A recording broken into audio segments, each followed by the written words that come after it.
आज most long march निघलेला आहे, काय साक्षी काय मत आहे? जय भीम.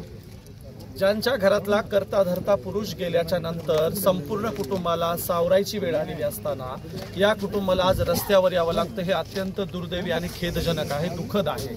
ज्यांच्या घरातला कुटुंबातला करता धरता पुरुष आज आशिष भैया वाकोडे आहेत, वडील गेल्याच्या नंतर खरं तर महाराष्ट्र सरकारच्या मुख्यमंत्र्यांनी लगेच घरी येऊन कुटुंबाला सावरायला मदत करायला हवी होती, सगळ्या मागण्या मान्य करायला होत्या। लहान बाळाला घेऊन या कुटुंब प्रमुखाला रस्त्यावर यावं लागलेलं आहे, खरंच खेदजनक आहे। म्हणून महाराष्ट्र सरकारला, फडणवीसला थोडीही लाज लज्जा शरम असेल तर स्वतः ह्या मार्चला पुढे यावं, सरकारच्या सगळ्या मंत्र्यांनी पुढे यावं, मार्चला ज्या सगळ्या मागण्या त्या मान्य कराव्यात आणि माफी मागावी या कुटुंबाची।